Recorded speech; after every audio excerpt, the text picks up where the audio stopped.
दोस्तों कहा जाता है कि देश की तरक्की कितनी हो रही है वो उसकी आने वाली योजनाओं से पता चलता है। भारत के डेवलपमेंट को चीन से आई बीमारी भी नहीं रोक सके। कई देशों को आज भारत की तरक्की से जलन हो रही है, तो कुछ ऐसे भी हैं जो कि देश में रहकर भी विदेशों का गाना गा रहे हैं। लेकिन दोस्तों इस बात में कोई शक नहीं कि भारत ने हर कठिन वक्त पर अपने आप को 2 कदम आगे ही किया है। जी हाँ, आज हम आपको भारत के आने वाले समय के कुछ मेगा प्रोजेक्ट्स के बारे में जानकारी देंगे। आज आपको पता चल जाएगा कि जलने वाले जलते रहें, लेकिन भारत खुशियों की ज्योति जलाता रहेगा। दोस्तों आज आप इस वीडियो को अंत तक जरूर देखिएगा, क्योंकि आपका सीना फक्र से चौड़ा होने वाला है। Tunnel under Brahmaputra.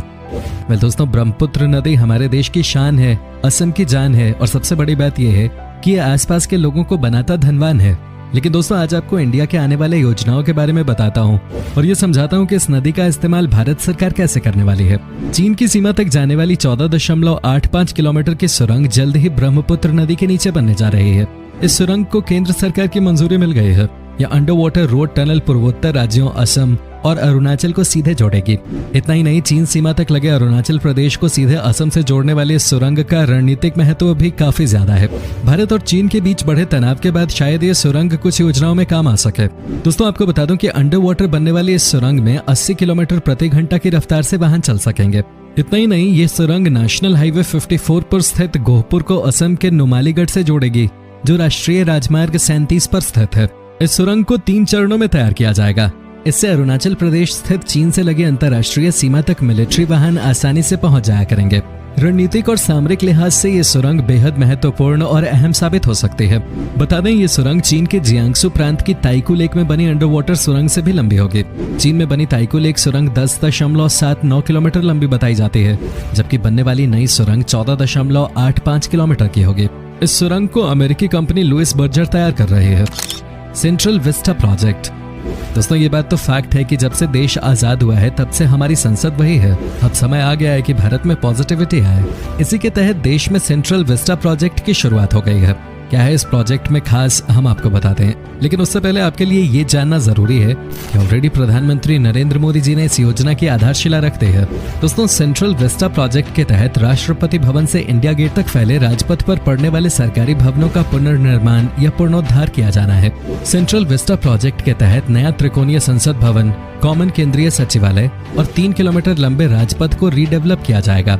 नए आवासीय परिसर का भी प्रस्ताव है, जिसमें प्रधानमंत्री और उपराष्ट्रपति के आवास के अलावा कई नए कार्यालय भवन होंगे, ताकि सभी मंत्रालय और विभाग समायोजित किए जा सकें। इसकी अनुमानित लागत 20,000 करोड़ रुपए है, जिसमें से करीब 1,000 करोड़ रुपए नए संसद भवन के निर्माण पर खर्च होंगे। परियोजना 2024 में पूरा होने का अनुमान है। ये भी भारत सरकार के लिए और हम सभी भारतवासियों के लिए बहुत बड़ा प्रोजेक्ट है। डोबरा चांठी ब्रिज। दोस्तों डोबरा चांठी पुल देश का सबसे पहला झूला पुल है, जिसकी लंबाई 725 मीटर है और जो भारी वाहनों के लायक बना है। यह पुल समुद्र तल से 825 मीटर की ऊंचाई पर बना है। टिहरी झील को अधिकतम RL 830 मीटर तक भरा जा सकता है। पुल की चौड़ाई 7 मीटर है, जिसमें से 5.5 मीटर पर वाहन चल सकेंगे। बाकी के 1.5 मीटर पर पुल के दोनों तरफ 75-75 सेंटीमीटर के फुटपाथ बनाए गए हैं। पुल की कुल लंबाई 725 मीटर है, जिसमें से 440 मीटर झूला पुल है। वहीं 260 मीटर डोबरा साइड और 25 मीटर का अप्रोच पुल चांठी की तरफ बनाया गया है। पुल के दोनों किनारों पर 58 मीटर ऊंचे 4 टार निर्मित हैं। दोस्तों आपको बता दें कि शुरुआती दौर से ही विवादों में रहे डोबरा चांठी पुल बनने से 2 लाख की आबादी के सपनों को पंख लगेंगे। जनता के संघर्षों से बने पुल से झील बनने के कारण अलग थलग पड़े प्रतापनगर वासियों के लिए पुल जीवन रेखा का काम करेगा। प्रतापनगर के लोगों को अब 50 से 60 किलोमीटर अतिरिक्त सफर तय नहीं करना पड़ेगा। एक बात तो तय है कि जब आप इस ब्रिज को देखते हैं तो आपको लगता है कि वाकई में इससे ज्यादा खूबसूरत कुछ नहीं है। ये वर्ल्ड क्लास बनने वाला है, इसमें कोई शक नहीं। Dehradun smart city. दोस्तों ये बात तो फैक्ट है कि हमारे देश में कई जगहों पर अलग अलग तरीके से स्मार्ट सिटीज को डेवलप किया जा रहा है। अलग अलग योजनाओं के तहत देहरादून को भी स्मार्ट सिटी बनाया जा रहा है। इन सभी योजनाओं को पूरा करने में करीब 1,000 करोड़ की लागत आने वाली है। इनमें 30 इलेक्ट्रॉनिक बसों के संचालन की योजना भी शामिल है। इसके अलावा CCTV कैमरे और स्मार्ट रोड बनाने का काम भी चल रहा है। साथ ही परेड ग्राउंड, गांधी पार्क का पुनर्निर्माण हो रहा है। कुल मिलाकर अभी तक 1000 करोड़ में से 200 करोड़ रुपए खर्च हो चुके हैं। कुछ दिनों पहले मुख्यमंत्री त्रिवेंद्र सिंह रावत ने इलेक्ट्रॉनिक बसों के ट्रायल को हरी झंडी दिखाई है।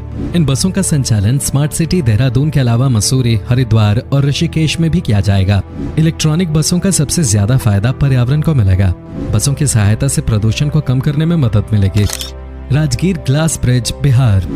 दोस्तों बिहार बदल रहा है। यहाँ पे टूरिस्ट को अट्रैक्ट करने के लिए खूब काम हो रहा है। उसी को देखते हुए बिहार के राजगीर में ग्लास ब्रिज का निर्माण किया जा रहा है। जी हाँ, बिहार में नालंदा को पर्यटकों का बड़ा स्पॉट माना जाता है, जहाँ हर साल लाखों की संख्या में पर्यटक घूमने आते हैं। कहा जाता है कि बिहार के सीएम नीतीश कुमार का भी नालंदा से विशेष स्नेह है। दोस्तों बिहार के नालंदा जिले के अंतर्राष्ट्रीय पर्यटन स्थल राजगीर में पूर्वोत्तर भारत का पहला ग्लास ब्रिज बनकर तैयार हुआ है। इसका मकसद पहले से ज्यादा देशी विदेशी पर्यटकों को बढ़ावा देना है। इसके अलावा वेन्यू बन की भी अत्याधुनिक तरीके से सजावट की जा रही है, ताकि पर्यटक यहाँ आकर अपने आप को गौरवान्वित महसूस कर सकें। चीन के हांगझोउ प्रांत में स्थित 120 मीटर ऊंचे ग्लास ब्रिज की तर्ज पे ही इसका निर्माण किया गया है। पर्यटन विभाग अपनी इस योजना के तहत कई तरह की तैयारियां कर रहा है और इस योजना को अंतिम रूप देने में लगा हुआ है। इसके तहत जू सफारी पार्क के अंदर नेचर सफारी पार्क का निर्माण कार्य किया जा रहा है, जिसमें पूर्वोत्तर भारत के पहले ग्लास ब्रिज का निर्माण कार्य कराया गया है। जू सफारी पार्क में आकर्षित करने वाले दर्शनीय पार्क का निर्माण हो रहा है। दरअसल बिहार का प्राकृतिक सौंदर्य राजगीर में जू सफारी पार्क में नेचर सफारी पार्क, तितली पार्क, आयुर्वेदिक पार्क, विभिन्न प्रजातियों के प्रसिद्ध देशी विदेशी पेड़ पौधों का दीदार करने के लिए अब नए साल में बिहार वासियों को सौगात मिलने वाला है। इसके तहत राजगीर में बिहार का पहला ग्लास ब्रिज बनकर तैयार हो चुका है। पार्क इतना अत्याधुनिक और शानदार होगा कि ये पूर्वोत्तर भारत का सबसे अत्याधुनिक जू सफारी पार्क होगा, जहाँ पर तरह तरह के जीव जंतु होंगे। नालंदा बिहार समेत ये पूर्वोत्तर भारत के लिए खुशखबरी की बात है। सेंट्रल जू अथॉरिटी से भी जू सफारी पार्क को मान्यता मिल गई है। कहा जा रहा है कि इसी साल इसे आम जनता के लिए खोला जा सकता है। वाकई में हम सब इसके खुलने के इंतजार में हैं। दिल्ली देहरादून एक्सप्रेसवे। दोस्तों जो लोग दिल्ली या देहरादून में रहते हैं उन्हें पता है कि इस रोड की क्या इंपॉर्टेंस होने वाली है। जी हाँ, समझिए कि 7 घंटे की जर्नी अब 3 घंटे में पूरी होगी। दोस्तों देश की राजधानी दिल्ली से लेकर उत्तराखंड की राजधानी देहरादून तक Delhi Dehradun economic corridor green expressway के निर्माण पर करीब 15,000 करोड़ की लागत आएगी। खास बात यह है कि इकोनॉमिक कॉरिडोर के निर्माण हो जाने के बाद दिल्ली और देहरादून का सफर सिर्फ 2.5 घंटे में पूरा होगा। मार्च 2021 में 6 लाइन ग्रीन एक्सप्रेसवे के लिए काम शुरू हो जाएगा। दावा है कि वर्ष 2023 तक दिल्ली देहरादून इकोनॉमिक कॉरिडोर का काम पूरा कर लिया जाएगा। National highway authority of India द्वारा करीब 210 किलोमीटर लंबे Delhi Dehradun economic corridor green expressway निर्माण को मंजूरी मिल चुकी है। इस पर करीब 15,000 करोड़ की लागत आएगी। मार्च 2021 तक सभी निविदाएं पूरी कर निर्माण कार्य शुरू हो जाएगा। साथ ही दोस्तों 6 लाइन का एक्सप्रेसवे बनने से दिल्ली और देहरादून के बीच की दूरी घटेगी। ये एक्सप्रेसवे बागपत, शामली, मुजफ्फरनगर, सहारनपुर होते हुए देहरादून तक जुड़ेगा। इतना ही नहीं, एक्सप्रेसवे एलिवेटेड रोड और सुरंगों के माध्यम से हाईवे बनेगा। India's first lithium refinery. Well friends, Gujarat में भारत की पहली लिथियम रिफाइनरी स्थापित की जाएगी। इसके लिए सबसे बड़ी नवीकरणीय ऊर्जा कंपनियों में से एक मणिकरण पावर लिमिटेड लगभग 1000 करोड़ रुपए का निवेश करेगी। इस रिफाइनरी के लिए लिथियम अयस्क को ऑस्ट्रेलिया से आयात किया जाएगा। राज्य सरकार ने बताया है कि गुजरात में भारत की पहली लिथियम रिफाइनरी शुरू होने जा रही है। यहाँ पर लिथियम को प्रोसेस करने का काम किया जाएगा। इस काम में मणिकरण पावर लिमिटेड बड़ा निवेश करने जा रही है। दोस्तों भारत में लिथियम का उत्पादन करने के लिए नियो मेटल्स और मणिकरण पावर लिमिटेड ने समझौता किया है। Manikaran power limited power trading और एनर्जी के क्षेत्र में देश की बड़ी कंपनियों में से एक है। वेल दोस्तों, आपको बता दूं कि लिथियम एक दुर्लभ तत्व है और ये भारत में नहीं पाया जाता है। भारत में लिथियम की भविष्य की मांग परिवहन के विद्युतीकरण और नवीकरणीय ऊर्जा के भंडारण से प्रेरित है। हाल ही में भारत ने बोलिवियाई लिथियम भंडार तक पहुंच प्राप्त की है। भारत ने साल 2030 तक इलेक्ट्रिक वाहन संख्या को 30% तक बढ़ाने का एक लक्ष्य निर्धारित किया है। भारत अब लिथियम आयन बैटरी बनाने के लिए आवश्यक सभी लिथियम का आयात कर रहा है। वर्तमान में अपनी इलेक्ट्रिक बैटरी के लिए चीन, जापान और ताइवान पर भारत निर्भर है, क्योंकि भारत में लिथियम अत्यधिक महंगा है। New domestic terminal building. दोस्तों ये बात तो तय है कि भारत की सबसे खूबसूरत जगहों की जब बात होती है तो लेह लद्दाख का नाम सबसे पहले आता है। इसमें कोई शक नहीं कि ये दोनों ही जगहें बहुत ही खूबसूरत हैं। लेकिन इसकी खूबसूरती को और बढ़ाने के लिए एयरपोर्ट अथॉरिटी ऑफ इंडिया ने यहाँ पर नया डोमेस्टिक टर्मिनल बनाने की योजना की शुरुआत कर दी है। यहाँ इसलिए नया टर्मिनल बनाया जा रहा है क्योंकि लगातार लोग इन दोनों जगहों पे आ रहे हैं। यहाँ देसी लोगों के साथ साथ विदेशी लोग भी बड़ी तादाद में आते हैं।